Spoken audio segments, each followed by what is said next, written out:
यार एक सवाल है कि अगर कोई बैट्समैन टेस्ट मैच में 500 बॉल खेलकर 40 रन बनाता है और वहीं दूसरा बैट्समैन 10 बॉल खेलकर 40 रन ठोक दे, तो आप किसे मैच विनर बोलोगे? ऑब्वियसली जिसने उस मैच में ज्यादा इंपैक्ट क्रिएट किया हो। लेकिन हमारे देश में एक अलग मैच चल रही है। आजकल मार्केट में एक नया ढिंढोरा पीटा जा रहा है कि मोदी जी ने नेहरू जी का रिकॉर्ड तोड़ दिया। वो सबसे आगे निकल गए हैं टेन्योर के मामले में। रिकॉर्ड तोड़ दिया कि कौन कितने ज्यादा दिन तक प्रधानमंत्री है। मतलब कंपैरिजन का क्राइटेरिया ही बदल दिया गया है। गवर्नेंस को लोग अब स्विगी डिलीवरी का टाइम स्लॉट समझ बैठे हैं। जो जितना दिन चलेगा उतना ही ज्यादा उसको रेटिंग मिलेगी। मतलब आप सोचो कि किसी लीडर का इवैल्यूएशन इस बात पे होना चाहिए कि उसने उस सीट पर कितने दिन गुजारे, या इस बात पे होना चाहिए कि उसके दौरान, उसके टेन्योर के दौरान देश को क्या मिला, देश को क्या अचीव हुआ। चलिए आज थोड़ा सच का मिरर उठाते हैं और बिना किसी फिल्टर के इस नैरेटिव को पोस्टमार्टम करते हैं।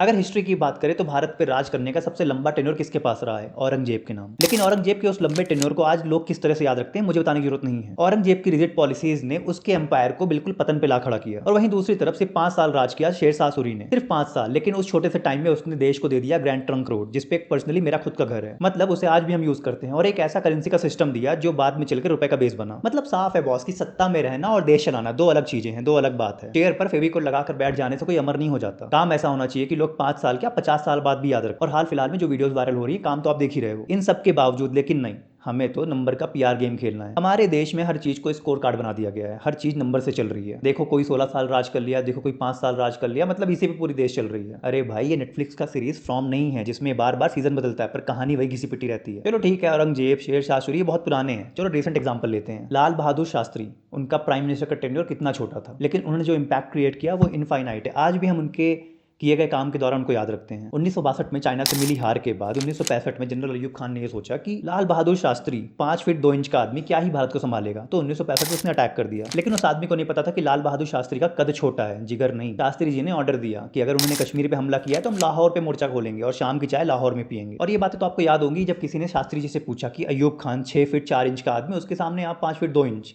कैसे देखते हो आप इसको? तो उनका आइकॉनिक आंसर था कि जब मैं बात करता हूं तो मैं सिर ऊपर करके बात करता हूं, लेकिन अयूब खान जब बात करता है तो उसे सिर झुकाना पड़ता है। मतलब स्ट्रक्चर लंबाई से नहीं, प्रिंसिपल से आते हैं। किसी सीट पर 20 साल बैठ जाने से अगर कुछ हो जाए तो हर लीडर सिर्फ सीट पर बैठना चाहेगा, ना कि काम करना चाहेगा। शास्त्री जी ने देश को जय जवान जय किसान का नारा दिया। उन्होंने देश को सेल्फ सफिशिएंट बनना सिखाया। आज भी उनका नाम बिना किसी पॉलिटिकल डिबेट के पूरे देश में एक सम्मान के साथ लिया जाता है। इसलिए नहीं कि उनका टेन्योर 25 साल का था, बल्कि इसलिए कि उन्होंने अपने टेन्योर के दौरान, इतने छोटे से टेन्योर के दौरान इतने बड़े बड़े इंपैक्ट क्रिएट किए। और अब आते हैं आजकल के सबसे बड़े देसी ड्रामा पे, नेहरू से मोदी की तुलना। और ये कोई ड्रामा आज नहीं चल रहा है, ये पहले से चलता आ रहा है कि स्क्रिप्ट 2014 से लिखी जा रही है। एक टाइम पर एक मैगजीन ने मोदी नेहरूश्वर करके एक कवर छाप दिया था, सिर्फ ये दिखाने के लिए कि बीजेपी मोदी के रूप में एक नेशनल आइकन खड़ा कर रही है। और यहाँ पे एक ऐसी सेल्फ वोल वाली बात है जो मुझे समझ नहीं आ रही है। आप समझना, अगर आपको समझ आए तो आप बताना। पिछले 10-15 सालों में पूरी आईटी सेल ने सिर्फ एक ही रोना रोया है कि नेहरू ने ये खराब कर दिया, नेहरू ने वो खराब कर दिया, नेहरू की गलती। मतलब उनकी पूरी लिस्ट बनाई गई कि उन्होंने क्या क्या गलतियां करी अपने टेन्योर के दौरान। पार्लियामेंट से लेकर व्हाट्सएप ग्रुप तक उनकी फेल्योर की लंबी लिस्ट चलती रही। लेकिन अब वही लोग छाती ठोक कर ये बता रहे हैं कि मोदी जी नेहरू के टेन्योर से आगे निकल गए। भाई इसमें लॉजिक कहाँ है? अगर नेहरू जी इतने ही बुरे थे तो जो आपने चिल्ला चिल्ला कर दुनिया को बताया है, तो उनका रिकॉर्ड तोड़ना अचीवमेंट कैसे हो गया? खुद को नेहरू से बड़ा साबित करने का ये क्या बेचैनी है? अगर कोई चीज इतनी ही खराब है तो आप उसे अपना बेंचमार्क क्यों बना रहे हो? अगर मोदी जी ने नेहरू का रिकॉर्ड तोड़ दिया है तो क्या उनके परिवार या उनके पार्टी का कोई भी सदस्य ये बोलेगा कि 21st सेंचुरी का सबसे बड़ा लीडर या मोदी जी 21st सेंचुरी के नेहरू हैं?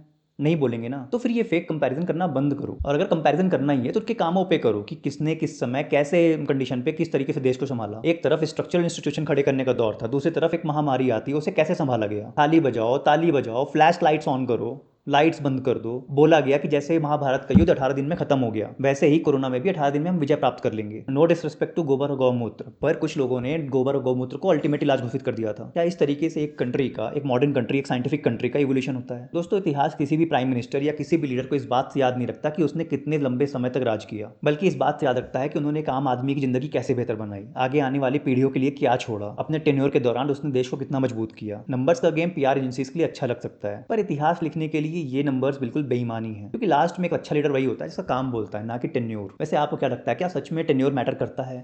कोई कितने साल राज किया ये मैटर करता है? अपनी जो भी राय है कमेंट्स में बताओ। और हाँ, थोड़ा सा प्यार दिखाओ। अगर आपको इंडियाज डेली ड्रामा एपिसोड्स पसंद आ रहे हैं तो थोड़ा प्यार दिखाओ। मिलते हैं कल के एपिसोड में, कल के नए ड्रामा के साथ। तब तक के लिए बाय बाय।